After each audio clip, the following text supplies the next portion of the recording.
Hey y'all, you're listening to Heaving Bosoms, the podcast where two best friends recap romance novels while going off on semi-related tangents and cackling maniacally. This episode is sponsored by an HB author. Love, Art, and Other Obstacles is book 3 in Sadira Stone's Book Nirvana series, and it's available now. It's a steamy contemporary romance set in a quirky bookshop with an extensive erotica collection kept behind a red door. Here's the description. She's a free spirit, he's a one-woman man. Rejected by her family for her bisexuality, graphic artist Margot DuPont yearns for a life with no fences, no limits, and no family ties. Between her classes at the University of Oregon, work at Book Nirvana, and a high-stakes art competition, she barely has time for her part-time girlfriend, much less a flirtation with her competitor. No way will she let the cocky, ginger-bearded Potter clip her wings. Dumped into the foster care system at a young age, ceramics artist Elmer Byrne craves a big, loving family of the heart. His artist family almost fills that need, but something is missing. Until Margot. Despite her prickly demeanor, they click on so many levels. Their love of art, their science fiction geekdom, their nerdy tattoos, not to mention the sensual connection hot enough to fire his kiln. But when he offers her his heart, her thorny defensiveness shatters him.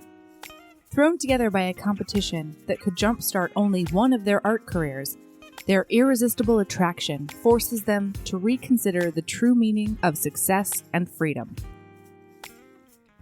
Get your copy now from all major ebook retailers. And if you act fast, you'll get a discount because from today, May 18th through the 29th, it's on sale. Hurry and support this awesome HB. And this week, we've got part 3 of A Court of Wings and Ruin for you. Here we go.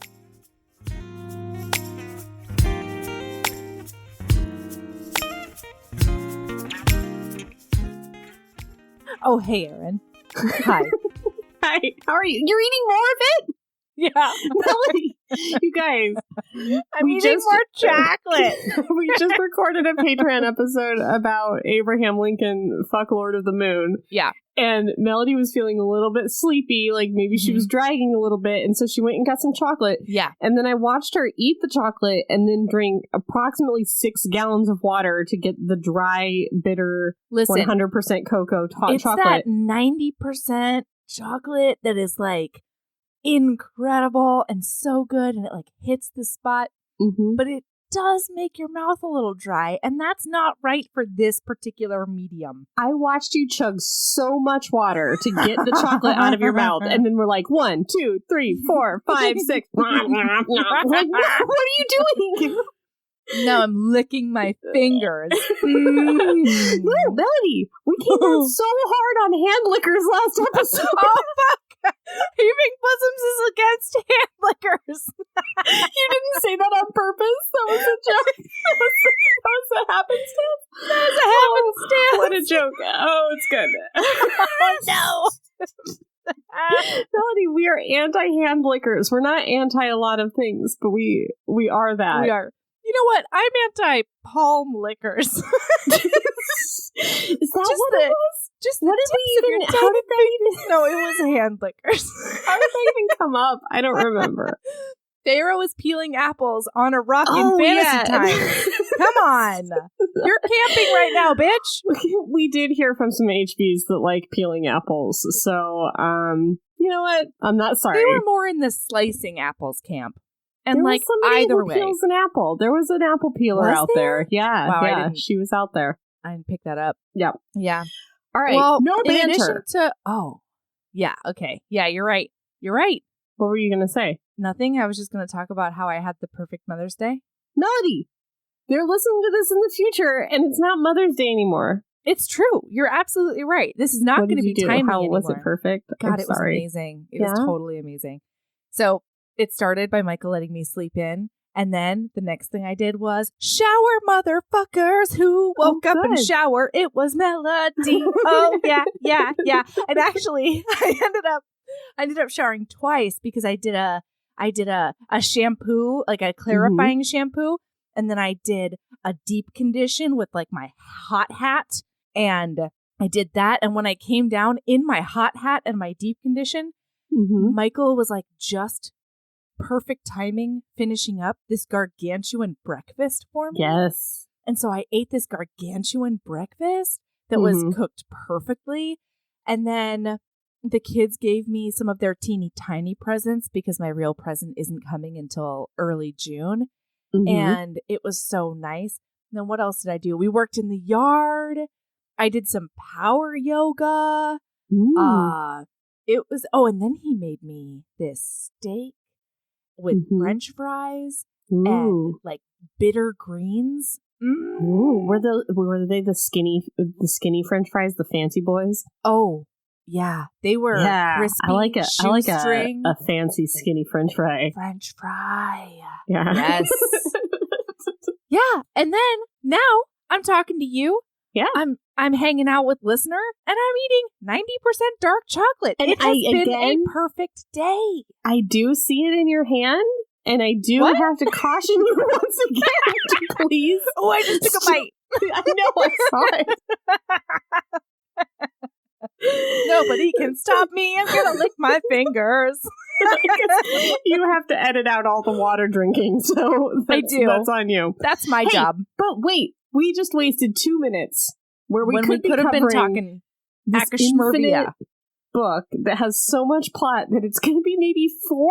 It's at the beginning we were like, can we do 3? Will they stay with us? It's going to be 5 episodes, you guys. It will not be 5. Gird your fucking loins. It's going to be 5 episodes. This is 3, right? This is number 3, right? Yes. We can get it done in 4. We can get it done in 4. We could get it done in 3, and then we said we could get it done in 4. I think it's going to be 5. That is my prediction. Welcome to a podcast of thorns and wings, the Acco Schmurf podcast with Aaron and Melody. It's no longer heaving bosoms. There are bosoms. They're definitely going to heave.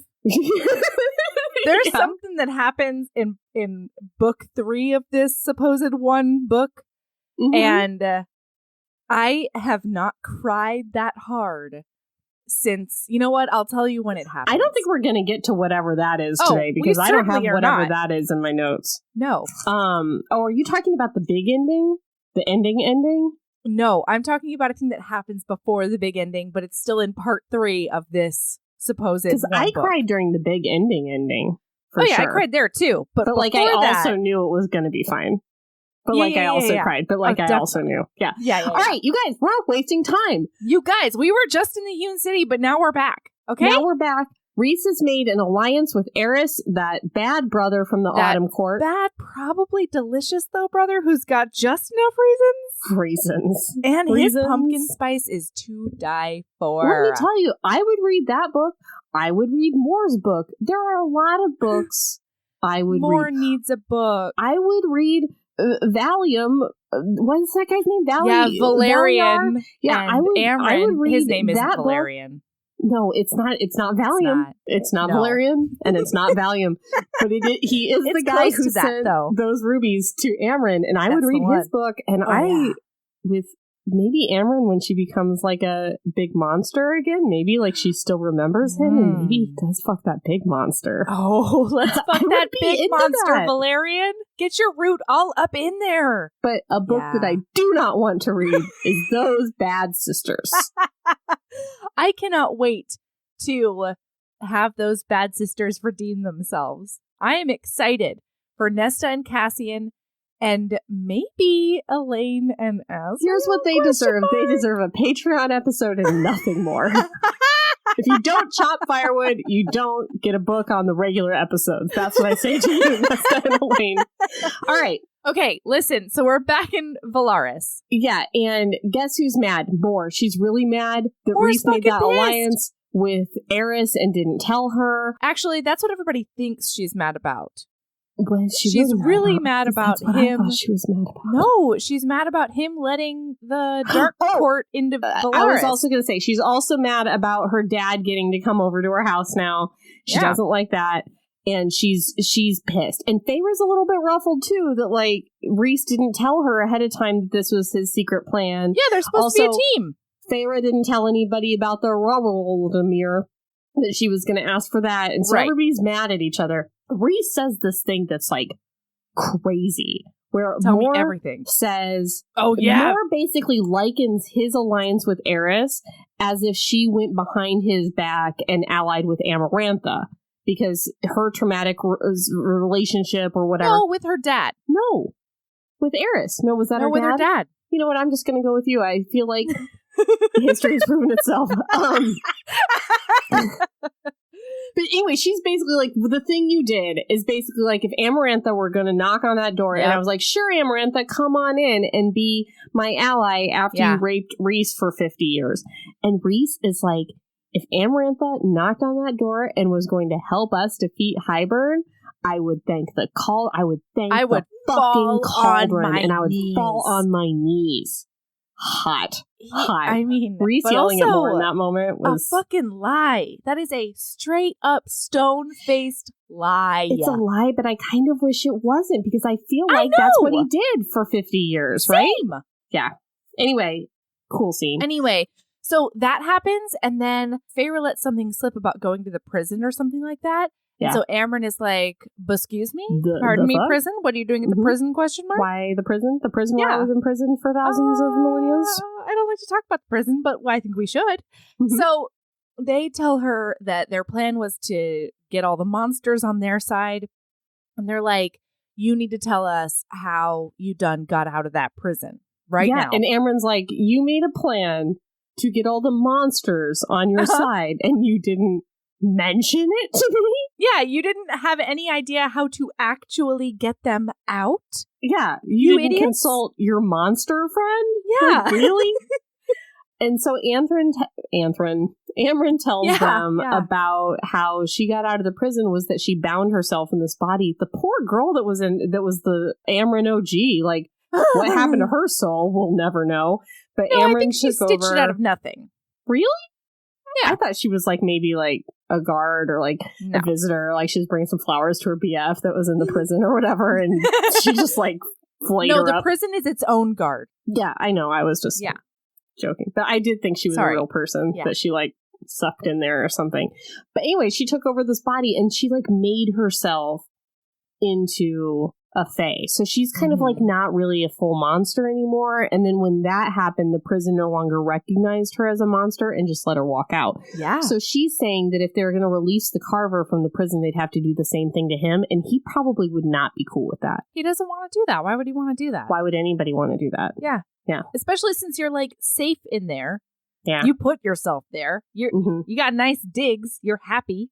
Yeah. Little Mr. Bone Carver with your violet eyes. And so this really throws a big wrench into Feyre's plan, and she's kind of like, oh, my bad, but then she doesn't change her plan at all. Not a single part of it. Then. At all. Yeah, so that happens, and then Elain comes down, and she's like haunted and waifish. And she's like, Elain. I can hear the birds. The birds. The fishes pooping in the ocean. And the birds are coming. The fire of bird and flame. The feather on the snow. The lady of the feather on the snow. And the ravens. Two ravens. And the one white and one dark. The ravens are coming. They're like, Elain, cool it. Like, they all just like look at each other and they're like, something's fucked up with Elain. You guys. Honestly, Azriel like looks at her sort of squinty-eyed and then winnows out.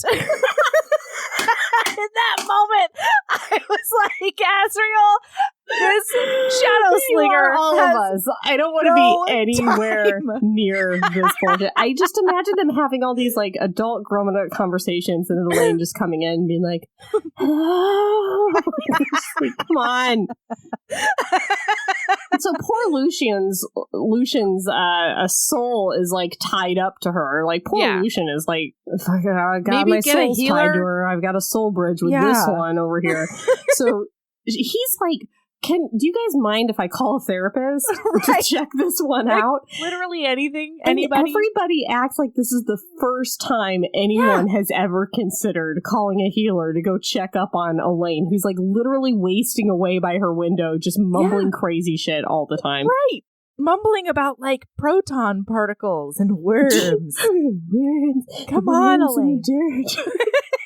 I just like saying the word worm, and this trilogy has given me so many opportunities. But I really thank you, Sarah J. Maas, for allowing me to say worm so many times. Okay, so the healer shows up. Nesta is anti this completely. Nesta's anti everything. Everything. It's true. And she pokes around a bit, and she's like, "There's nothing physically wrong with her." But and also, I can't get into her brain. Yeah. Because she's cauldron made, I can't see anything that's happening in her brain parts. And so they're all like, there's something obviously wrong with her. And healer's like, listen, I can't access it. So talk to her mate. If he's around, have him check out that mating bond and see if he can see anything. I know that I've told you this before. You know the time that I had my migraine stroke?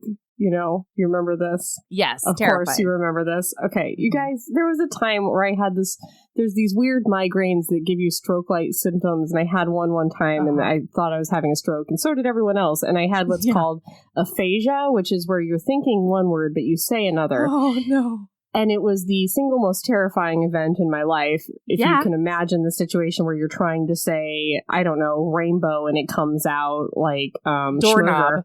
Yeah. Oh no, maybe I have it all the time. And like this was happening to me, and I in the PA that was there, the physician's assistant that was there was like acting like it was totally normal when it was clearly not totally normal. I had this like word salad. And I finally got the whatchamacallit, like the clarity or the whatever enough to like, I grabbed her arm and I was like, something is not okay with me. Aww. And she was like, oh, honey, I know. Which was not funny at the time. But every time Elain comes down and is just like, worms, eagles, feathers, snow. Like, I just imagine her being like, there are people that are like, something's not right with her, right? And they're all like, yeah, we've noticed. I think about that every time. Like, does somebody want to call somebody about this? Yeah. This is really bad. This should be explained somehow. Yes. Yeah. Can we figure it out? So Lucien gets the idea, or somebody does, that since he's Nesta's for me, also very anti this. We don't have. Listen, like, guys, standing order for the rest of the podcast. Nesta doesn't like it, isn't about it, is mad about it, is a bitch, doesn't want to participate. Lucien, all he wants to do is sit next to her and see if he can sense anything wrong with her soul, because he has a soul bridge to her, and she's like, fuck you. You cannot sit next to my sister. That's right. How dare you even touch the hem of her dress? I have Nesta loses her shit and walks out of the room. Mm-hmm. But he does do that. I don't know if that happens here or further down, but nothing really happens. Everybody has tea. Oh, and yeah, they're cool sitting next to each other. Huh? Nora and Feyre have a cool mint tea as they sit by the window, and I remember thinking, that sounds like a refreshing tea. It does. I would like to drink that tea. Especially when your mate, ambles up like the goddamn predator cat he is, and you have to tell him, like, go away for now, but we're totally going to do it later. And then Cassian's there too and ambling around as well. Anyway, I'm sorry. I don't like it when they do that when other people are in the room. I just feel like it's gross, and I don't like it. I feel like it's private time thoughts. It's happening. So they are literally thoughts, Aaron. They're literally it's thoughts. Awkward for other people in the room because it's so obvious, because they do things like wink at each other and like nibble at each other's earlobes and stuff as if. Can you imagine if they were real friends of yours and they were just constantly thought bonding about their like future sex? You would be like, ugh, all the time. Anyway, so Lucien, all of a sudden they're sitting there really, really quietly, and Elain like jumps the fuck out of her chair, and it is the most she has moved in ages. And so they're all like, what did you do to her? And he's like, I just tugged on the bond a little bit. Like, I just wanted to see if she could feel it too. I'm like, I'm really sorry. I didn't mean to startle you. I just was trying like a something because you asked me to, and I'm a big worry, and I'm a big concernicus. And then Nesta like goes to take her away. And as she's walking away, Elain goes, "Twin ravens are coming for you. One light and one dark. And they're going to get you." Like, oh my God. Like Elain. Elain. Can I get you some shortbread or something? Out. Yeah. Can you get you a chocolate frog to calm me down? Like, is there anything? Yes. Yeah, anything. So anyway, she leaves. And then Azriel. Okay, so Azriel and Feyre are doing a flying lesson. So Azriel, it is a big inspire, Aaron. Don't you roll your eyes at me. Or is it a big waste of time? Stop it! How okay? Dare you talk about Nefili and her Nemo wing and how she fucking flapped it. Oh my God, she does have a Nemo wing. Yeah, it's a little Nemo wing. Does it astound you every week we do this that people listen to this podcast that English is not their first language and they have any clue what we're like? They are the real superheroes. They really are. You guys are the real superheroes. That's right. On Earth, you all. Okay. She's flapping that Nemo wing as hard as she can. All right. Feyre and Azriel are doing a flying lesson. And she's doing more fall downs. Aaron, what is that face? There's a little baby Yorkie across the street, and he's got a little baby safety jacket on, and because they're doing construction, he's got a little reflective jacket. Aaron. Oh, he's a little Yorkie. He's got such a long leash. Oh, he's so curious. He's so curious, He's so curious. Aaron, we do not... Hey. Oh, I think he's just the construction team's little construction dog. Eyes and up he gets here. to wear a little jacket like they do. Aaron, eyes up here. Okay. Yeah. So they're doing, I don't know, Feyre's feeling down, right? She's like, I'm never going to learn how to fly. And like, she's probably right. It's fucking hard. And Azriel's like, no, you got to keep training. And he says that when Rhys came back from the war, he brought with him this wonderful story of Nefel and her heroism with Miriam and Mandrake. And so they, what? Is that Drake? Draken. Oh, Drakon? shit. Drakon. Yeah. Mandrake. So anyway, he is a man. Yeah. And he is a Drakon. So they were doing a big runaway after one of the battles. And they had parted the Red Sea like Moses. And they were doing a run. But then the other army was coming after him and stuff. And like Aaron is play acting, falling asleep over there because she's a big giant dick nose. Okay. So Miriam had stayed behind to make sure that all of her people were getting across because a metric fuck ton of them were humans. And then nobody knew that she was way behind except for Nefel, a cartographer, a map maker who was... Yeah, you guys, all she knew was maps. She did a tryout for a fly, and she didn't make fly. Instead, they put her in maps because she had one deformed wing. Yeah, she had a malformed wing that was a little bit smaller. So Nefel knew that Miriam was way behind, and Miriam got a big stab right in her gut. And so Nefel came back, and she picked her up, and she managed to fly, not only herself, but also Miriam. And she was flying through the bottom of the sea, and the rocks were so close together that any other seraphim warrior with their regular-sized wings wouldn't have been able to fit through. But Nefel, with her Nemo wing, could fit. And at the end of the whole speech, Azriel says, what we think to be our greatest weakness can sometimes be our biggest strength, and that the most unlikely person can alter the course of history, Feyre. So you've got to keep training, because no matter what, it could come in handy. That's the big inspire, listener, for you today. You could be the person who changes history with your weakness being a strength. Do you want to know what my note was? Oh, no. Yep. Chapter 29, Flying Lesson with Azriel tells irrelevant story. Because it's like we've got our pack of hot dummies, right? Yeah. That are our central hot dummies. Yes. And we've got a secondary circle of like hot dummies in other courts. We've got winter dummies and summer dummies and, out there. Right? Yes, we do. We've got a third ring of like the queens and like the Firebird lady and Miriam and Dracon and people that we just hear about in like stories for the most part. Now we've got to have like a fucking fourth ring of like other people that are even less relevant than those people. Come on. I was just like, no more names. I can't. It's a beautiful story, though. Beautiful story. I'd like to read Map Lady's book someday. Yeah. Heck yeah. File. Love it. Okay. She's super sore because she's been doing a lot of training and she's trying to learn to fly. Yeah. And so after he soaks her up in that tub, you guys.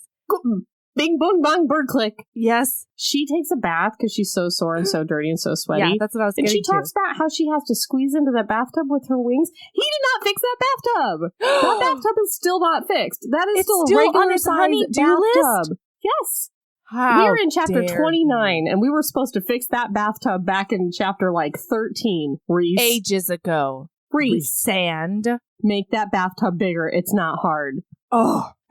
Anyway. He gets her out of that bath, and she's still got those wings. And so she goes prone on the bed, and he gets out these massage oils. And he scented? does a big massage, like down her spine. And it starts like business-like, or whatever. Like into like the butt area, and then he does a little reach around to get like some oils in like some other areas that are sensitive areas. It's not her belly button, that right? Aaron's no, lady part about. Areas. And then he does a big rub up on her wings. It's an exploratory rub, and then he angles her ass up. Spot. Wait, no, not yet. He goes down on her from behind, and then he does just what Aaron said. He hits that one special spot that is the tiny scrotum on the whole wing. Yeah, I think this sex scene did maybe prove your theory right of like the tiny clit spot on the wing. Yeah. But I don't know. Well, I feel like each person has their own special spot, wing spot. Or do you think it's the same on everybody? I mean, he zeroed right in, did he not? I'm sorry, a lot's going on outside. There's the Yorkie. I can't wait to edit your side of this episode. I can't wait. My husband just left on my motorcycle, I think. It's troubling, to say the least. I'm sorry. I'm going. Chapter 30. We're in the library with Nesta. We find out a crucial fact about Nesta. We do? This bitch could read, and Feyre couldn't, if you recall. So Nesta could have, but never did, teach Feyre how to read. I'm pretty sure that in this episode, Nesta says, yikes. Mm-hmm. In this chapter, Nesta says, I didn't know you didn't know how to read. I just assumed you learned when we did. And I'm like, no. Why would you how assume would you think that? She was younger. Isn't Feyre younger than Nesta? Yes. She would be on a different learning track. I don't understand. Yeah. Anyway. So they're doing reading. They're going to do some book learning, you guys. Yeah. They're going to find some things out about the wall or something. Right. Except that things go dark. Whoosh, crack. Whoosh, crack. Oh, also, I was really pissed about this because it was just when Feyre was like, hey, why do you push everybody but Elain away? Mm-hmm. And Nesta was about to answer. And then whoosh, crack. Come on, man. Give Feyre some closure with this shitty sister. Mm-hmm. So, guys, a light-haired dude and a dark-haired dude show up, and they call themselves Hybern's Ravens. They're like, hi, we're the Ravens. Yeah. We're going to take you, Nesta, back to the cauldron to give the cauldron back the thing that you took because the cauldron isn't working right because of the thing that you took out of it. And then Feyre remembers, we're in that library. that has that scary monster at the bottom of it. Yeah. Let's go down to where the scary monster is. So they run, they're running down the spirals. Run. The ravens, they had Faebane, and they were like, whoosh, and blew Faebanes in their faces. So I forgot about that. Yeah. They don't have the bond. So she can't be like, Rhys, come save me. She's got nothing. She's got no powers. She's got no Rhysand. She's got nobody. Nesta also, I guess. Yeah. She got Faebane too. So they're just running. And Nesta doesn't even have any combat skills. Yeah, and guess who's shitty at running? Nesta. Because she's wearing a dress, and she's is bad at cardio, and refuses to do exercise, and then Feyre has to wait for her or whatever. So anyway, so they get to the bottom of this. Oh my god. And the ravens are toying with them. The ravens are toying with them, and they're like, "Hi, lady. You're such a bonus prize for my king. Can't wait to take you back." Also, before they started running, Feyre said to one of those ravens, she said, "You made a mistake coming to my house." My house. Hot. Feyre is such a sexcellent being. Yeah. So she's like, help me, Obi Wan Kenobi. You're my only hope. And then the scariest Obi Wan Kenobi comes out of the darkness. Scariest. The worst Obi Wan Kenobi you could ever ask for. And it's being like, Obi Wan Kenobi, you're my only hope. And then what is it, the Sarlacc that chews you for 1,000 years? Yes. That guy comes in and is like, I'm here. Is there anything I can do? Exactly. That's exactly what happens. That's exactly what. So he's like, Feyre, do you want me to kill them? And she's like, you imagine that voice? I imagine it was more of a whisper than a Feyre. I didn't think a listener would be able to hear it. So, Feyre, do you want me to kill them? And she's like, yes, please. What first do you it want? acknowledges that she's the High Lady. It's like, you're the High Lady? Because I think that's why she gets special treatment.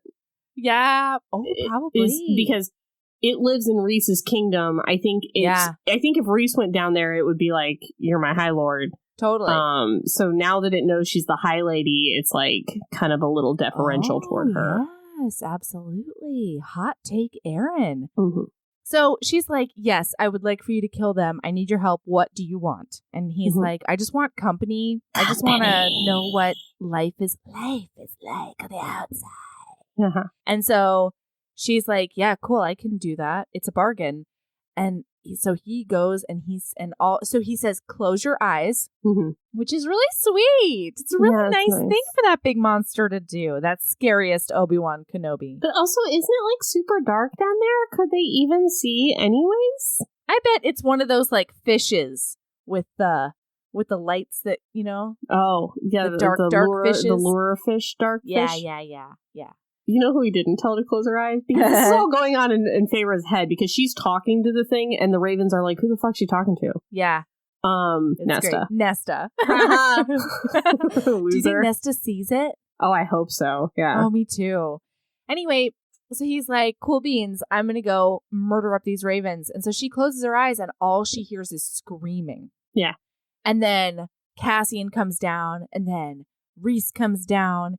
And then they get the fuck out of there, and they're sipping brandy, and she finds out everything else that happened. So we get a look into Cassian's head and his emotions and his reactions about Nesta and how scared he is for her and how beautiful she is and how much. Tell me all about it. Oh my God. And so he gets down. And she's coming out of the darkness, and he's like, oh, she looks so scared, and that tears my soul apart.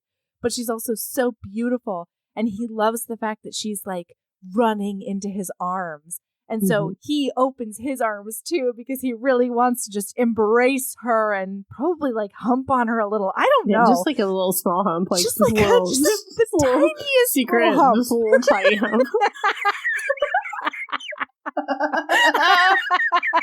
Anyway, and so he's hoping for this big giant embrace from Nesta, but instead she grabs his leathers and she points back and she's like, Feyre is back there. And so he draws his sword, and that's when Rhysand hits the bottom of the floor, and Rhysand goes into the darkness too. And then he grabs. Oh, and then she leaves the memory because she doesn't want to see what the monster looks like. Mm-hmm. So then Reese is like fucking pissed about this bargain. And she's like, I didn't promise me. I just promised. That moment where he says, did you volunteer yourself? Yeah. Was, I thought, very hot. Very well written. Same. She's got another tattoo now because she made another night court fairy bargain. Ooh. So they get out of there. The Ravens are dead. He pokes around in their minds a little bit. And then he's like, hey, warn the citizens of Valaris that there's a curfew tonight because Amren's going on a hunt. Yeah. Hot. Oh, and they put out offerings of spiced blood to her as in a thank you for they bring her blood all the time. I love that about Amren.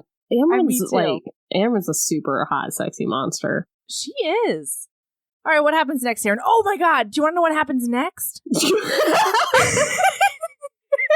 Can't wait to find out.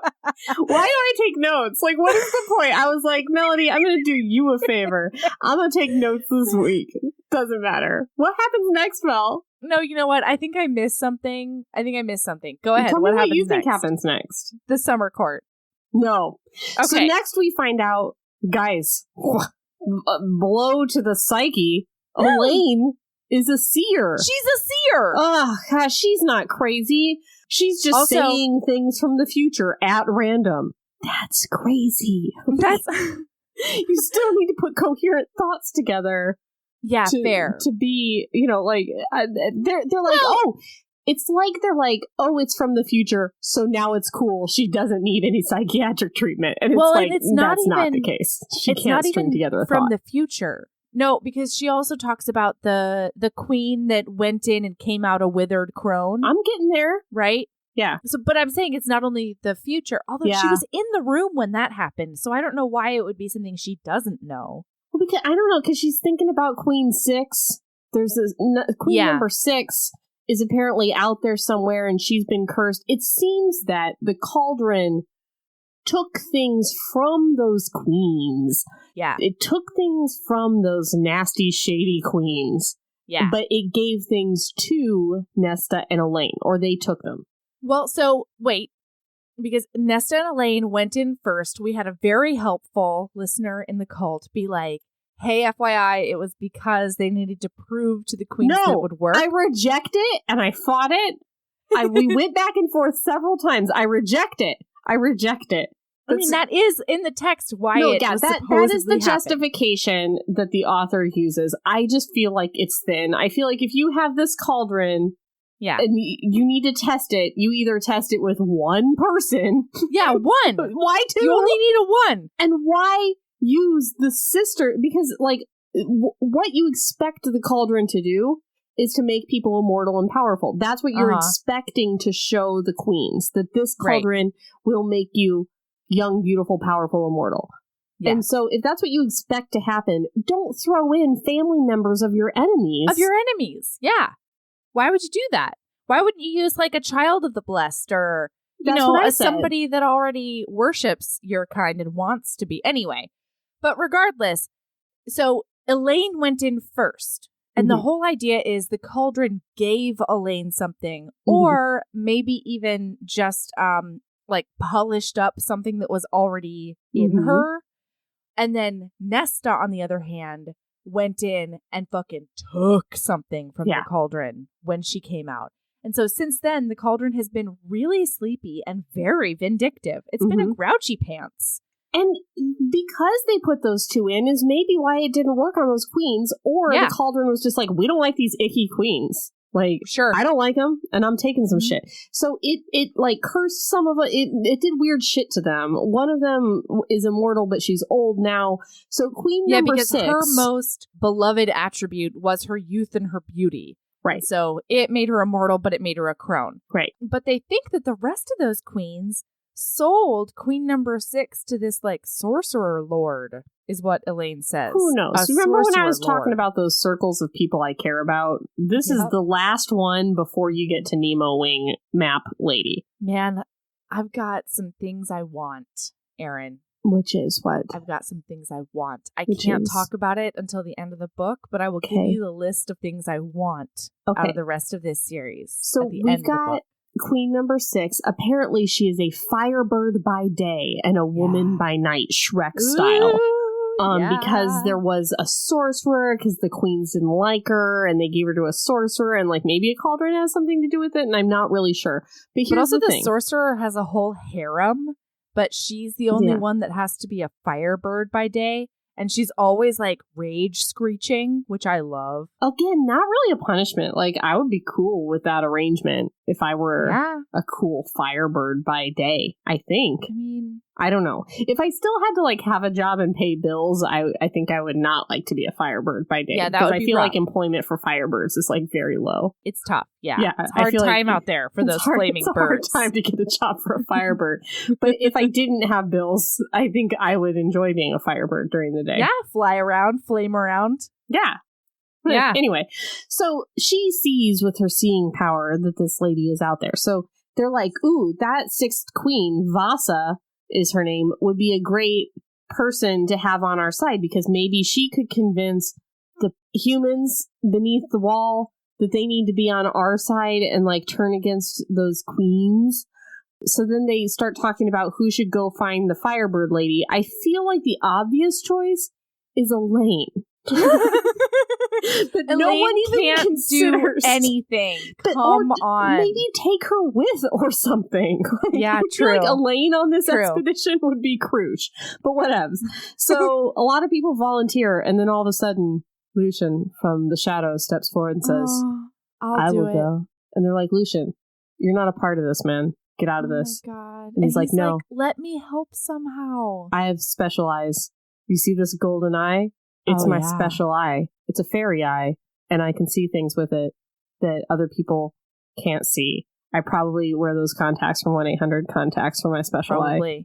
And it's going to help me on this mission. We still don't really even get like a full explanation of like what is up with that eye. No, we don't. Hopefully in Lucien's book we will. I don't know. Anyway, whatever. So what happens next, Melody? Listen, wait. No, I'm not there yet. Oh, you aren't? It is heartbreaking to me. This scene was heartbreaking to me. I found it rather straightforward. I don't know why it hit me in such a place, but Lucien's standing there and he's like, you guys aren't comfortable talking in front of me about anything important. I feel like my talents are completely wasted right now. My mate wants absolutely nothing to do with me, and even being in the same room as her is fucking torture because she hates me. She hates the bond that we have, and I want nothing more than to please her. And so, I'm going to go find this flaming bird lady because she's the one that's going to do us the most good, and I am the obvious choice to go. And it's just this man standing there being like, let me be useful.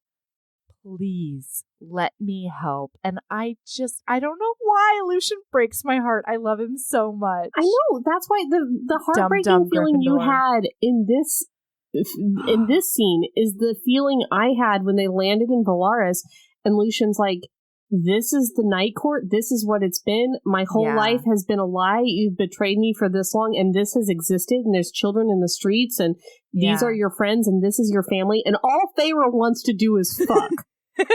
And then they disappear for hours. As he's grimy and bloody. Yeah, so bad for Luke. And then they treat him like shit for a while. Like, Rhys treats him like shit. Like, everybody's really rude to him because he's a Spring Court bro. / an Autumn Court bro. I know. Anyway, okay.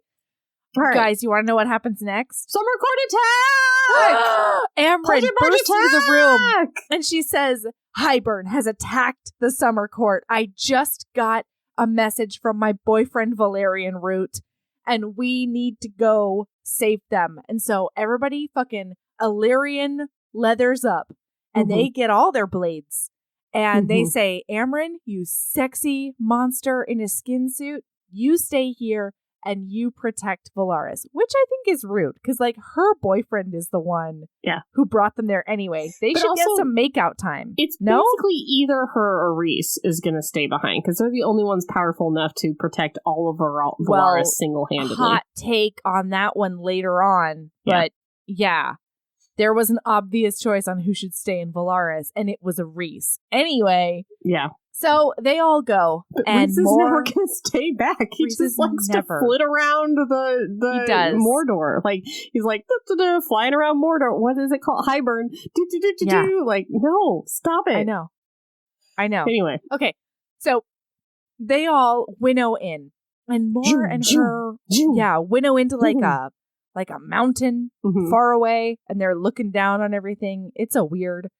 And they're watching. What? Melody Describes Battles is my new favorite segment. Take it away.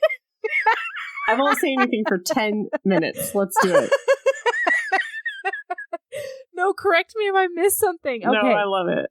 So they're watching all the boys out on the waters because there's a bunch of ships, and Summer is trying to keep off the Hyberns, and Rhys has his big shield up, and everybody has their Azrael has his blue shield, and Cassian has his red shield, and so they're doing a bunch of fighting, flying around over the oceans.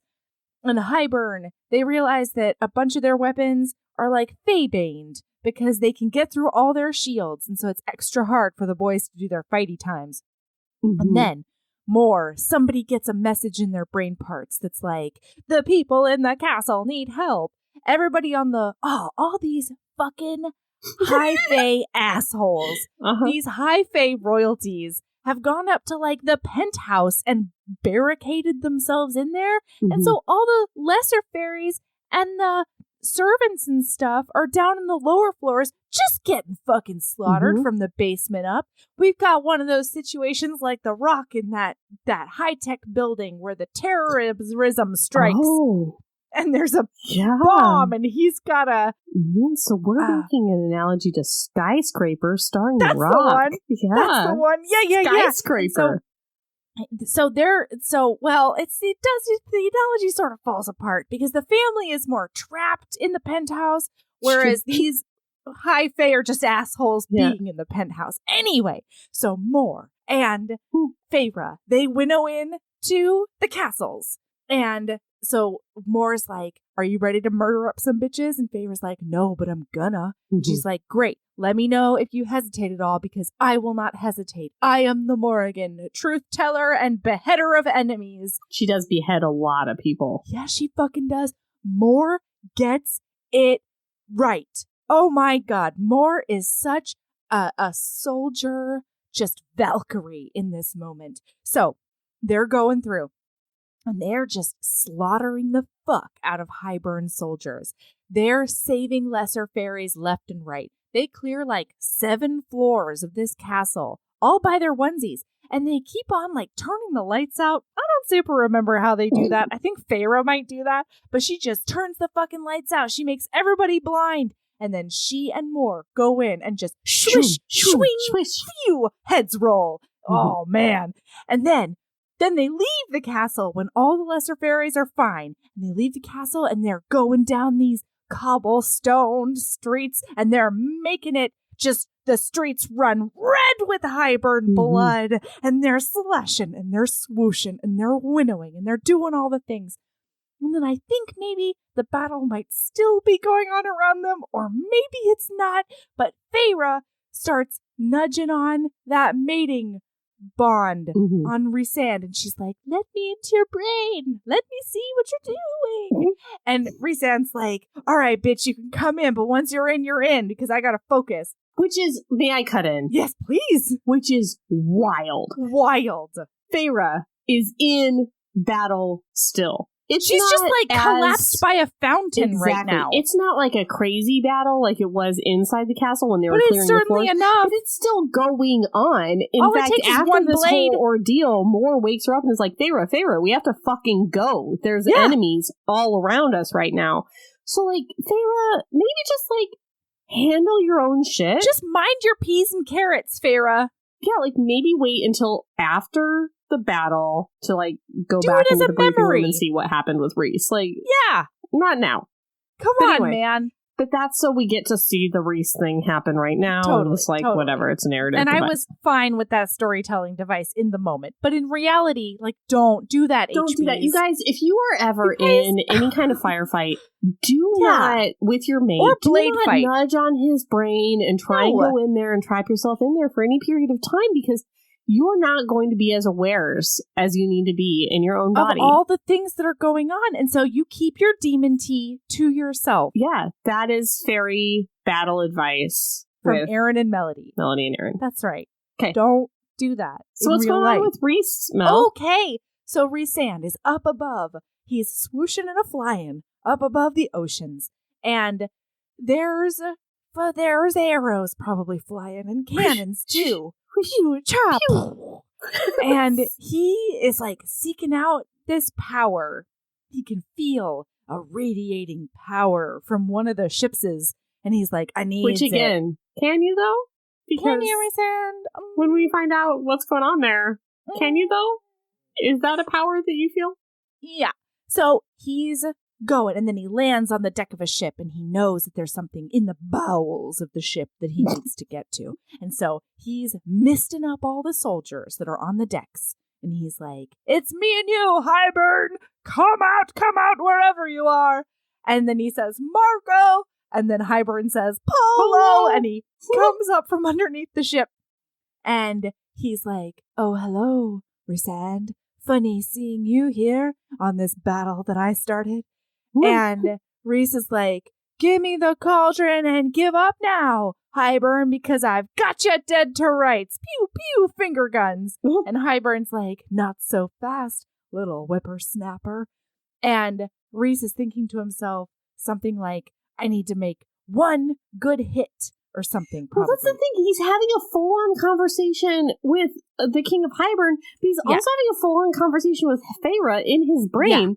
Yeah, and Feyre just keeps being like, business. Just kill him. And Rhysand's like, no, more conversations is what I'm going to do. Maybe I'll do this. Maybe I'll do that. And Feyre's like, kill him. Just kill him. And let's be done with this war, please. Rhysand. And he's like not cooperating. Yeah. But then he does. He shoots some sort of death power out at the King of Hybern, but it goes through him. Because this motherfucker, he's a hologram, is smart. He's a smart hologram. Why would you show up to this battle? You're the King of Hybern. Yeah, but Rhys fucking shows up to this battle because he Why shows would up you to show every up to this battle? You're the Night King. He leads from the front too much. Too much, Rhys. Too much. Sit down just for a minute. How did he sense the power of a hologram? What was he sensing? I still don't know. I mean, I think that it's just like the spell that Hybern was generating all the shields or whatever from. I think it was like a central location of the spell that he was doing from Hybern or something. Anyway, a listener will probably what that king said was, just so you know, at the end of this war, I'm going to kill you. And then I'm going to, like, torture your mate. Concubine up your wife. And then, like, take her for myself. Or maybe I'll just hand her to Tamlin. And that was a rough... I mean, that was a pretty good zinger, King of Hybern, to be completely honest with you there. Nice work, Hybern. Yeah. Yeah, and so then it's like over, question mark? Like they explode all the ships and stuff. Yeah, it's like over. The battle part is like pretty much over. But then they go talk to Tarquin. Yeah. And this is pretty rough because Tarquin, you know how they still did has steal those that rubies. He's pretty still pissed about the book that they stole from his like lake house. Yeah. And then also remember when they stole that book and then those like what were those things called, the fishy things that did the little drummer boy dance? The squish squish squish. Yeah. Yeah, anyway, those guys were there. Slap. Remember that? Tarquin's still mad about that. And then he thinks that maybe it was Rhys and the gang that like started this fight or like they were, because no one else came. None of the other high courts came to help out the summer court in this fight. The summer court is in bad shape now. Yeah. And the only people that came to help them were the night court. But from Tarquin's view, he thinks they are not his allies because of what they did to his court in the last book, and he thinks that they came to like finish them off and that they're secretly allied with Hybern. And yeah, like, he thinks no, that that's not the it's case. all like a big show. Yeah, but he does not think that. He's already fallen victim to their duplicity, Aaron. Right, exactly. They are capable of anything, according to the messages that their PR team has sent out to all of Perineum. Then they get back, and they have like some tent sex. Yeah, they do some sex in, like, a tent. So they do. So she does a big Florence Nightingale, and she's carrying water places, and they're taking care of all the Illyrian soldiers. And then they do some of that quasi furtive tent sex. And they're like, there's not a lot of privacy in this Illyrian camp. And then they like do a shield. They put up some like sound muffling magic around there. So, whatever. Then after the tent sex. Yeah. Feyre, sorry, I forgot her name for a good 5 solid seconds. Feyre, that's cool. Is like, Rhys, take me to that monster prison. And Rhys isn't like, why? He just does, which is like kind of hot in a way, in like a my love is not fragile sort of way. But it's like a little bit of a Kristoff, but it's also kind of like you should ask questions about why she wants to go to this prison, because she could really fuck shit up here in this time. And also you could fuck shit up by not knowing what's going on with her plan. He needs to know why. But anyway, he just takes her to that prison and they go see that bone carver. And Feyre's like, I can't give you the Orable. Yes. The Aurora Borealis. I can't do it. Ouroboros. I can't give you that. You need to pick something else. And he's very like, that's the thing that I want, though. So that's what I'm going to have. Demand. And then like Rhys steps into the room and he's like still all like battly. And the bone carver's like, ooh, Rhys. He does a big sniff. I prefer you like this. I prefer you, he says, all bloodied up. And I was like, is the bone carver like a little bit into it with Rhys, which is like kind of weird because he does appear to Feyre as their child. Yeah, I have decided to put that out of my brain. But I kind of like that the bone carver's like, ooh, boy. Hey there. Yeah, he's like, hubba. Look at you. But he actually says something about how he appears to, he's like, what would you give me if not the Aurora Borealis? Would you give me your firstborn child? And then he kind of like is like this, like how I look. And apparently he does not appear to Rhys in the same way. No. Because he asks Feyre later what he looked like. Anyway. And they have this little moment where Rhys, she shares lets him into her brain parts. And he gets to see what their possible future child looks like. Yeah. Oh! Yeah. It's cute. It's a big sweet. All right. So now, you guys, it's the big meeting. Yeah. Of all those guys. It's the big meeting of all the guys, all the high court guys. It's time for the meeting. It's time. Oh, they decide they're going to be in day court. Yeah. They didn't bring a bone for that bone carver, and then Rhys chucks a chicken bone at him on his way out. It was rough. Oh, it was yikes. You should keep him as a friend. If you want this guy to be your ally, woof, Rhys. Okay, so now it's the time. It's the time of the thing. Oh my God. There a lot of moments on fashion. Lots of fashion times, and I loved it. No? Yes. Like, he takes her to this treasure trove of an English royalty. Yeah, it's like a flashback from when he gave her tiara, I think, in the first place. Or maybe it is now. I don't know. I remember it being in italics. I don't care. Whatever. She gets a fantastic tiara to wear. She gets to choose her tiara. Yeah. Yeah. Of many. And she gets like a special starlight dress, and she keeps talking about like how he is the night and she is the stars. He is the night triumphant and she is the star that only glows thanks to his darkness, the light only visible because of him. Hot stuff. And they decide that they have to appear as themselves. They're going to be themselves. Well, yeah. At first, Rhys doesn't say that that's a good idea. He's like, no, we'll play our regular roles. Yeah, we're going to play our regular roles. But they're still going to hide Feyre's powers. Yeah. Because they don't want those other kings to get mad. Okay. This is one of my favorite passages. Yes. Rhys stepped off the stairs and took my hand. Night triumphant, and the stars eternal. If he was the sweet, terrifying darkness, I was the glittering light that only his shadows could make clear. Oh. I thought you were leaving, Nesta's voice came out from atop the stairs. Nesta! The night eternal and the stars triumphant. I thought you were leaving. Like, just shut. I swear to God, Nesta. And then anyway, Nesta says she's coming. Yeah, after all that hullabaloo about, like, I'm not going to tell my story or whatever, she's like, I'm coming, and I don't care who has anything to say about it, and I'm not a coward. And it's like, well... Yeah, and meanwhile, all of them are like, well, I mean, we have been talking about how that wall needs some work, you know? Mm-hmm. Like, you do need... Because all this time, you guys, I'm so sorry. She's been training with Amren, and she's been, like, building walls and stuff, and she, like, every time they look at Nesta, she's, like, reading a book and doing shit in her brain that Amren told her to do. They're trying to figure out how, like, maybe Nesta can rebuild that wall after Hybern tears down that wall. No. They're trying to make Nesta figure out how to close the gaps that are already in the existing wall so that the cauldron can't use them as leverage to tear the whole thing down. Yes, that is exactly what I just said. They're trying to make sure that Nesta does close those gaps in that wall before Hybern tears down that wall. That's what they're doing. So they're like, what about that wall, though? And she's like, ugh, what's 2 or 3 days going to matter? It doesn't matter. Oh my God, everything, Nesta. And also, we've been strategizing about this very meeting since basically the beginning of the book. Yeah. Who's going to play what role? What's going to be said, what the different motivations of all the different High Lords are going to be. And at one point, we thought that you coming to this could have been a cornerstone of our position at this meeting.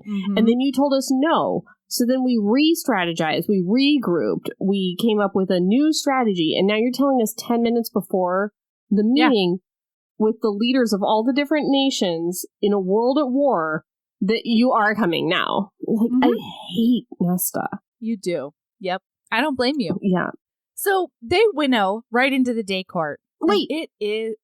Sorry, I have one more thing that happens before they go. Is Rhys says to Nesta, hey, now that Feyre is High Lady, I no longer have an emissary to the human times. Yeah. Would you like to be my human lands emissary? Emissary, yeah. And Nesta's a bitch about it. Doesn't Nesta say, like, how much are you going to pay me? Yeah. She's like, you're going to pay for your teeth for my services. It's like, okay, bitch, like, don't take the job. Like, not take to the job or don't take the job, you Nesta. You were just saying, I want there to be... She says that the reason she's doing this is because she finally realized through her selfish haze that the millions of people south of the wall actually do matter more than keeping her story to herself. And keep in mind, guys, she just realized this, like, just now. Like, this morning, earliest. So then Rhys is like, hey, if you really care about all those millions of people, I've got a spot for you. And she's like, I can't wait to rub this in your face and take all of your fucking money. Just like, he's giving her... He gave her, like, a fucking palace and, like, food and, like, clothes and, like, everything she could ever want. Like, what else could the Night Court possibly pay her? What does she want for? What do you want for, Nesta? What? Oh, yeah. Oh, God. So, anyway, then they winnow out. I think something happens with, like, Cassian and his smoldering eyes. I don't remember, though. There's a whole thing with Nesta and Cassian where, like, Cassian appears and Nesta's like, oh, so you're alive. Oh, yeah. And Cassian's like, yeah. And she's like, but you didn't, like... Come say hey. Come tell me. Yeah. And he's like, I'm sorry. Was I supposed to? Because you're a huge bitch to me all the time. Why would I ever think that you cared? And she's like, harumph. Yeah. Yeah, that's the thing. And then he's like, I'm sorry, next time I'll definitely come and tell you. And I was he does like a hot ear whisper about it. Yeah. He does. God, he's so sexy. So anyway, we're at the Dawn Court. They winnow to the Dawn Court? Yeah. Yes. It's a dawn one. It's above the clouds. It's made of sunstone. What is it? Who cares? Gosh. It's such a day. There's all these flower arrangements. Pastels, you guys, but not like spring ones, like Milky Dawn ones. Oh, so pretty. And sunshines. And throw rugs and like throw pillows. Yeah, a lot of throw these pillows. Cushions that you just sit on. Making it up. And there's this koi pond. Yes, there is a koi pond. Yeah. Marble, like Queen Sophie koi pond. Yes. And Feyre is like sending down the bond, like all the shit she wants Rhys to get for her house. And he's telling her that like later on he wants her to wear the crown and only the crown for when they do sex. And I'm like, get your heads in the game. They are. Their heads are firmly in the game, God. Aaron. Okay, they're gonna do that sex with those crowns on. All right. Anyway. So the Dawn man is here. Also the Winter man is here. Is his name Helion? No, Helion is the Day man. Day is Helion. Day man is Helion.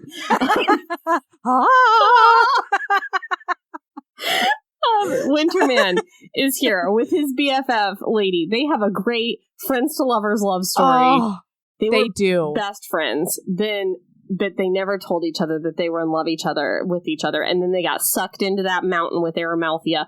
And then they came out of that mountain. No, she did not. She stayed in the Winter Court. And so one of his last things that he did was like, hey, I gotta shut it down. You gotta protect Winter Court. Also, I'm madly in love with you and I want to be your mate. Yes. Okay, this message expires in T-2 minutes. Like, and then he gets sucked into that mountain. And then he comes back from under that mountain and he goes up to her and he gives her a big smooch. And then he goes, and they immediately smooch on his knees and he's like, marry me. And she's like, yes. And like, we just get this little, again, I don't know what's worse than tertiary, but quadriflary love story of a quadriflary character that I don't care about that much, but it was very sweet. Okay.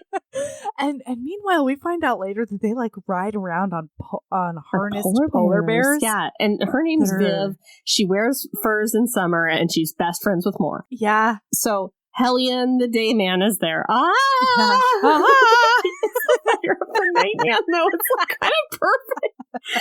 Yes. And his name is Helion, and he's the big breaker of the spells. Magics. Then we were pretty sure... Oh, so they tell them about how Tamlin turned for Highburn. Yeah. And how Nesta and Elain went into the cauldron. And, like, I don't know what their intelligence is over in Daytime Court and Dawntime Court, but, like, get it together if you didn't know these things I know. already. How did they not know that? Yeah, that blows my mind. Like, get a spy, guys. I don't like it. No. I don't like it. I didn't even think these were secrets. Okay, so then Tarquin shows up from the summertime. Yeah, he's got like a big old black eye. He's not doing great, pride guys. Is wounded. Yeah. Like, that's not true, but he's not doing great. And everyone loves Tarquin, especially Melody. So I know. Everybody knows that you love Tarquin. Okay. Then Baron shows up from Autumn with all of his sons and his wife. Baron swaggers in with his abused wife and his like 6 remaining sons. There's 5 remaining sons. Yeah. Maybe 4 of them. Yeah. Nobody knows. I don't know. Eris is one of them. Eris is smirking and he makes like a comment about Moore looking like a slut or something. It's not great. Well, that's later, I think. That's later. Sorry. So they're all at the table, and everyone is really suspicious of this new rebranded Rhysand. That's a great way to put it. They're like, what's happening up in here? Explain, please. And meanwhile, the Winter Court, which has always been one of their biggest allies, is super pissed because there were a bunch of younglings that Arabertha slaughtered, you guys. Like 30 babies. Yeah. So, but you get this happens all later. Okay. I'm so sorry, all Aaron. Seated. They're ready to begin. They're sitting down. Rhysand is like, hi, guys. Lords of the High Lords of all the countries of the world, except for the Highburn ones. Lords and ladies. Yes. Let us begin the meeting. And then, crack, bang, swoosh. Bam. Tamlin. Stomp. She says it's just the same as the first time Tamlin ever came to her house is like how this is, which is like, that's a big disruption. Yeah. And he comes in and like sits down. And is he slut shame central? She says she doesn't know what to do with her body or her breathing or her hands, which I can really relate to how very awkward this would be, like sitting there with her crown and like the whole thing. So, okay, he says nothing at all, but he's like simmering. And then he says, it would seem that congratulations are in order, which is like, oof. There are some zingers in this meeting. Oh my God. All right. So I'm going to kind of run down this meeting. So Tamlin says, don't stop the meeting on my account. Mm-hmm. And then everybody knows now that Tamlin is an ally of Hybern. Right. And so Rhysand says... Why would we have a meeting in front of you? Exactly. Rhysand says, I'm not in the business of discussing our plans with enemies. Helion, across the reflection pool, grinned like a lion. No, Tamlin said with equal ease, you're just in the business of fucking them. Because if you know how he did have all that sex with Amarantha. Okay. Let's see. Okay. He says, if you hadn't had stolen my bride away in the night, Rhysand, I would not have been forced to take such drastic measures to get her back. I said quietly, the sun was shining when I left you. Ooh, good zinger. Feyre. Run for Feyre. So Tamlin says, I bartered access to my lands to get back the woman I love from a sadist who plays with minds as if they are toys. Not wrong. Not wrong. I mean, fully wrong. But, you know, like, not from a PR perspective. From the PR perspective, not wrong. Perception is reality. I meant to fight Hybern. So now Tamlin's twisting this thing, saying that he actually just let Hybern in to learn things about Hybern, and that if Feyre hadn't planted seeds of dissent in Springcourt, that he would have just been able to gain intel and then kick Hybern out. But because she turned all his like sentries against him and did all that stuff with the Anthe, then it was like just chaos there, and now Hybern has like mutilated the whole Springcourt. He says, I meant to fight Hybern to find a way around the bargain I made with the king once she was back. Only Rhysand and his cabal had turned her into one of them, and she delighted in ripping open my territory for Hybern to invade, all for a petty grudge, either her own or her master's, which I was like, ooh. Which also, like, Tamlin, you're not young. Stop trying to find ways around fairy bargains. Stop making fairy bargains you don't want but to. Like, Rhysand does that same There's bullshit. no way out of a fairy bargain, Aaron. But you our can't heroine do Feyre that. just went to the bottom of that library and did the same shit with a crazy library monster. But all she promised was that somebody would come talk to him at some point in the next millennia. Fair enough. Okay. She did. She didn't just say, like, hey, pal, they're all can't hot wait dummies. to be your ally. But I can't wait to help you out. They're all hot dummies. But I do think this is some revisionist Tamlin history. Like, I think he fully expected to ally with Hybern and swallow that pill. Because I think if he did, he would have said that to Feyre or Lucien. He would have definitely said it to Lucien at some point. Yeah. Hey, we're not really allying with Hybern. Help me get out of this. He never did. So this is revisionist history. Then he asks Rhysand if he ever notices the little noise she makes right before she comes when he fucks her. Oh my god. Which is awkward. Which is wow. Awkward for the table. Wow. Asriel says, be careful how you speak to my high lady. Yeah. Then Tamlin realizes she is high lady and not just Rhysand's maid. Yeah. He says, this is brutal. You once asked me if you would be my high lady, and when I said no, a low laugh. Perhaps I underestimated you. Why serve in my court when you could rule his? Hot. Oh, shit. I was like, it's such an incredible misunderstanding of the situation. Like, yeah, because Feyre just assumed that she would rule by his side if she married him in his court. Oh, God. Anyway. Meanwhile, Tamlin is such an incel. Oh, yeah. In this moment. All throughout this. He is such an incel. Anyway, go ahead. Yeah, so then he kind of recounts all the Amarantha stuff of like, listen, he's a Slytherin. Like, right. He fucked Amarantha for 50 years and then wanted to be the hero of that. He's going to do the same thing here. He's going to come out of there and now he's going to play the hero now. And then if Hybern wins, he's going to get on his knees for Hybern and suck that guy's dick. Like, that's who Rhysand is. And like, it's a pretty compelling argument, to be honest, because that's kind of what happened from their perspective, that's kind of what happened with Amarantha. It's a good argument. It's not at all what happened, but yes. So then that's when Wintercourt brings up all those younglings that were slain. Babies. Yeah, and like, Rhys tell us like, what happened there. I didn't have anything to do with that. I really tried to stop it. And Winter's like, yeah, but like you didn't try hard enough because like our younglings did die and you were by her side when she made that order. And that didn't look great for you, man. Like, I want to know specifically what you tried to do. Right. And he tells him, but there's no real proof that he tried to do all those things. Yeah, he tells him that her original plan was to kill him, the High Lord. What's his name? Calais? Yeah. Calais. So her original plan was to kill him, and he did, like, basically, quote unquote, everything he could to make sure that she didn't do that. Like, he worked really hard to convince her not to do that. And then he figures that after that, she got really worried that they were forming some sort of, like, alliance because he tried so hard to make sure that she didn't kill him. And that's when she went behind his back to tell whoever to kill all those younglings so that Calais? Yeah. Shit. So that Calais, that's his name.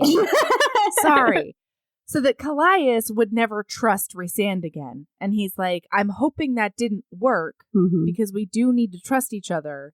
And her whole point was to make sure that you don't trust me anymore. But there is no proof. Right. And then she kind of is like, I believe you, babe.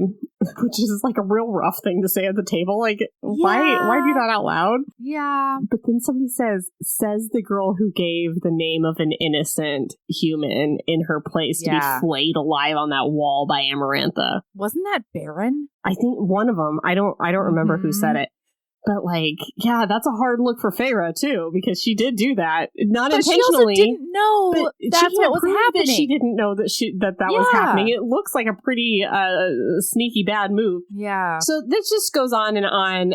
There's a lot of, like, great zingers. At one point, Feyre says, what do you want from me, Tamlin? An apology or for me to crawl back in your bed and play nice like a little wife? And he says, why should I want spoiled goods returned to me? Oof. Yeah. Okay, but that's a little bit further on. So one of these guys at one point says that they have an antidote to the Faebane. Now I forget who has it. Oh, it is. Okay. Calais, because he's got the Tinker Tailor Soldier Spy who's doing all the chemistries. And she's actually the one that came up with Lucien's eye, too. Right. His special eyes. So they talk about the, like, okay, now Winter wants us to all drink this mystery potion. And so eventually they all go around and decide that they will all drink the mystery potion that Winter has after a lot of fighting about that. Feyre steps the fuck up. Yeah. And says that she will. Yeah, because Baron tries to pull some of this nationalistic bullshit where he's like, where are you from? You looks like you're from the continent. Looks like you're not lily white like the rest of us. Where are you from? Yeah. And she's like, my parents came over here, but I was born here, and that's beside the point because I'm utterly and completely devoted to Calais, I think. Or maybe it's the Dawn guy. You know what? Yeah. It's the Dawn guy. Yeah. I'm sorry. Yeah. So anyway, because in the last war, he made a big old profit. Yeah. And they're thinking he's trying to do that in this war, too. And he's like, yeah, I am. Yeah. But also I have the antidote. So sue me. What do you want? Yeah. What do you want? Yeah. Yeah. So Feyre's like, I will drink your whatever you want right here. I trust you. Like, Night Court trusts you. We're going to do it. So let's do it. All of my people right here are also going to line up. Yeah. So then that happens. Okay, cool. Then what, so Aaron? another thing. And then Tamlin produces a bunch of documents. Yes. So Tamlin has some intel about Hybern that he's going to share. He's now here to help everybody fight for Hybern because Spring Court is basically gone. They have this whole conversation about, like, Spring Court has to flee. They have to evacuate the Spring Court at this point. And who's going to take them? Autumn's like, fuck no, we don't have the resources for refugees right now. So, like, oh my God, they suck. Summer's like, we'll take you. Summer's got you. So Summer's going to house the Spring Court. God, Baron would be part of the Leave campaign, that asshole. Anyway. Yeah. They tell everybody about those shady queens and what happened with the queens and the cauldron. Okay, so at some point, like, some of this is out of order, I'm sure. But this exchange happens. When Feyre said that stuff about, like, what do you want, an apology? Do you want me to crawl back into your bed? And Tamlin was like, I don't want damaged goods. Yeah. Rhysand loses his shit. Yeah. Takes his mind claws and wraps them around Tamlin's brain and is going to squish his brain like a grape. Not like a gape, but he's gape-mouthed is, I think, what happened there in my brain. And he's gaping like a fish, and he can't talk. Okay, so it says, Tamlin's mouth simply stopped emitting sounds. He shut his mouth, opened it, and tried again. No sound, not even a snarl came out. There was no smile on Rhysand's face, not a glint of that irreverent amusement as he rested his head against the back of his chair. The gasping fish look is not a good one for you, Tamlin. The others who had been watching with disdain and amusement and boredom now turned to my mate, now possessed a shadow of fear in their eyes as they realized who and what exactly sat amongst them. Brethren, and yet not. Tamlin was a high lord, just as powerful as any of them, except for the one at my side. Rhys was as different from them as humans were to Fae. So it's like this moment where everybody's like, oh wait, we forgot. That's right. He can squish all of our brains like grapes. And then he's basically like, listen, I can do that to any of you guys, yet I'm sitting here, right? And I want to talk. So, like, maybe we should talk. And that's when they kind of hash out all of these things. And then there is another moment where Eris says that Mor's still dressing like a slut. He says the wrong thing to Mor, and Azriel loses his shit. His GD mind. And so he pounces on Eris, and he is like brawling, just like punching him in the face like crazy. Eris is bleeding all over the place. Everybody's like, get him off of them. And then finally Feyre is like, hey, Az, you, like, doesn't she go over to him? Yeah, she touches his shoulder, helps him. Yeah. So she pulls him away, and then she sits him down at the table. And then she goes over to a side table and pours him a drink, and brings it back to him. And everybody else is like, what the fuck is this high lady doing? Catering to the needs of an underling. And she looks at everybody and she's like, he's my family. So, you know, we take care of each other. So then a little later in the meeting, this is where this is said. So Baron is the one that says, I mean, it's alluded to earlier by Tamlin, but Baron's the one that, like, specifically is like, hey, when Amarantha took over, he just decided to fuck Amarantha. When he's trying to be the hero right now, but if this doesn't work out, he's just going to get on his knees and suck Hybern's dick. Actually, he says, spread his ... and, like, what was that, cheeks? Like, what was that going to be? Spread his legs? I feel like that's not really, like, a male thing as much as a female thing. Like, I kind of wanted it to be like, get on your knees and suck his ... but whatever. Right. That's how I'm going to remember it. Anyway, Feyre loses her mind. Then flips. She puts him in like a air bubble it's like a water bubble, but it doesn't have any air in it. And then there's like some flames going on, and then she throws some day stuff in. And basically it's like pretty clear that she's got all of their powers. Yeah, and so she's like drowning Baron in like boiling water or something. And there's all of that. So like there's a bright light of some sort. Like it's a lot. And what does Rhysand stop her? He's like sending some stuff down the bond that's just like, hey, Feyre, hey, girl, Feyre. Right. But then out loud he says, you've proved your point, my love. Kill him and the horrible Eris will take his place. And she shoots down the bond then I'll kill all of them. That was pretty hot, pretty badass. And he says, as interesting an experiment as that may be, it would only complicate matters at hand. So he says, I love you a bunch, and then she lets him go. So then now they all talk about how Feyre's got their powers, and like, what are they going to do about it? Somebody analogizes it to a fish missing one scale, and how you don't really pay attention to it, but you can feel it when something brushes up against that one scale you lost. I like that analogy. I like that a lot. I think that was Helion. Yeah, I think maybe. Yeah, and so everybody's like, you stole that from us. And then finally, Feyre just throws down and she's like, no, actually. You gave it to me. You guys gave it to me with your spit power. Okay? You spat on me and gave me this power, and now I will use it however I like. Now it's my power. Yes. And it is not yours to take back because it is mine now. And then somebody says like, oh, I get it now, Rhysand. You married her because, you know, she's like really powerful or whatever. And he says, no, I married her because I'm in love with her. Or like, I made her my high lady because I'm in love with her. Ugh. It's good. So then they're all quarreling after this. And now it's like Nesta saves the day. And she's like, stands up and is like, oh, everybody, stop being immature. They're going to all storm out and be like, this meeting's over. And she's like, this meeting is not over. I am Nesta. Right. And I didn't get to talk. I just decided I was going to talk. Just today, just now, I realized there are millions of people under that wall that are just going to be massacred. And you didn't care about them when they were starving to death. And they were like, yeah, that was part of the treaty. We just left them alone. Were we supposed to feed the people? That wasn't really part of the treaty. And she's like, we were starving, though. And I would have starved too if not for my sister. And Feyre's like, well, that's not really a thank you, but it is at least an acknowledgement that you did fuck all for years and years. Yeah. And she's like, how dare you not care about these millions of humans? And it's like, yeah, well, you didn't care until like 15 minutes ago, Nesta. But basically, she convinces them somehow. I don't really get it. But Nesta's the one that saves the day here, and they all decide to stay and hash out more strategies tomorrow. Yeah. So then they all adjourn, and they go back to their That has to be where we're done. It has to be. It's done. Okay, I was going to make it to just where the wall falls, but yeah. Okay, you can do that, but I don't have notes, so I'm flying blind, girl. Oh, no, then we're done. Okay. When you said we have to make it to chapter 40 earlier today, I stopped. I was like, okay, good, because I'm on 45.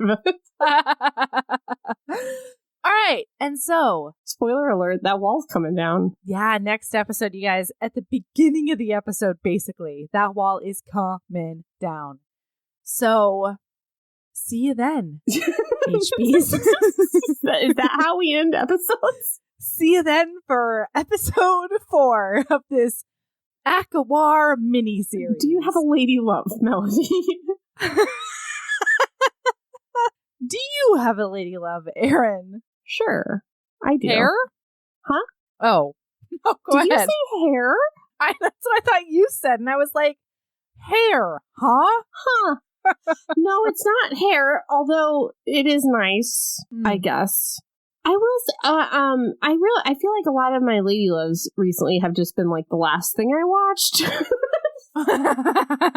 And I know that before my lady love has been Los Spookies, which no one watched based on my recommendation. And I get it. It's too weird, and it's in Spanish, and it's on HBO. So that's like 3 levels of like, it's extremely weird comedy and inaccessible and in another language for some of you. Right. Most of you. But I just love Julio Torres so much, who is the writer of Los Spookies. And he has an HBO special that's fantastic called My Favorite Shapes. It's a little bit, he calls it niche. It's very specific, and if you don't like it, you're not going to like it. Okay. But he also has a lot of free YouTube stand-ups. So if you just Google him, you're going to find all his free YouTube stand-ups where he's been on like Jimmy Fallon or like, you know, Conan O'Brien or whatever. And also he wrote like all of my favorite SNL sketches. And if you go to YouTube and you Google up like Julio Torres SNL sketches, there's like, there's, you know what, when they do the videos where there's like 20 grouped together, you can just watch them all together. And he's just so weird. And he's exactly, I find him exactly right for comedy that I want to watch. So you might feel the same. So go watch those free YouTube stand-up specials. And then, gosh, darn it, if you have HBO, get on and watch those Los Spookies. They're really funny. Yeah, that's what I've heard from really good sources. Just me. I'm literally the only person that watched it, I think. I cannot find another Los Spookies friends that is not David. All right. So I hope it comes back for a second season. Oh, I didn't know it was only one season. Mm-hmm. Okay. You know what? My lady love is some power yoga. Power yoga. That's what it is. Mm-hmm. Yeah, power yoga. Because there's a lot of times when I try to do like a regular yoga class, and it's good or whatever, you know, but sometimes I really just want yoga to actually kick my ass into next Tuesday. And so power yoga will do that for me. Today I only did 20 minutes, but I can feel my hip flexors in a way that I have not in, I want to say, at least a year. Probably longer than that, because I've been so bad about working out since I got pregnant with Valor. But yeah, like today, I couldn't even really keep up fully with the instructor. It was like so serious, but I still felt like an absolute superhero when I was done with this power yoga class. So yeah, like at home workout classes, since all of us are at home and we should be, where I think that there's a lot to be said for recognizing the difference between an inconvenience and an infringed upon right. And so we're here to help out the millions of other people who are trying to stay safe and stay healthy, and power yoga will help you do that, I think. So check it out. Try it out. Yeah. Okay. So anyway, keep being a badass. And love yourself as much as you love being that person on the fifth wheel of characters that took her broken Nemo wing and flew a person on a fourth rung of characters across a field. with all the inspiration. What an inspire. And boy, did she fit through a crack. And boy, are we all just colors on a rainbow. And when we're all together, we all make sense. And you know, when she tried out for fly and she only made maps, maybe they should have let her be a fly because she just had different abilities. Man, she would have been the Rudy of that fly team. And that's okay, because Rudy does it at the end. Because, like, Rudy does play in the game, but he doesn't do much for that game. Oh, doesn't he? Do I misremember that movie? Just, like, played in it. Well, like, what does Nemo do? ? It was really Marlin that saved the day on that one. Well, yeah, but that's fine. It's called Finding Nemo, not Nemo Saves Himself. I feel like Rudy was not essential to that victory. I think the movie might have overblown it, but in real life, Rudy wasn't essential to that victory. Listen, I don't know, but love yourself that much. Yes, love yourself as much as that big inspire. That much. Because our weaknesses can be our biggest strengths in the right moment. I'm not saying it's a shitty story. I'm just saying that it's an irrelevant story. That's all I'm trying to say, is I'm just like, why am I reading that? There's already so many hot dummies in this book. Why am I reading about a hot dummy that matters 3 levels down? You know? That's all. Anyway, you could be the person that changes history. I love how you keep trying to end it on like a solid ending note. It's not going to happen. We're just going to trail off. That's what it is. Okay. Love you, Erin. Bye. Bye.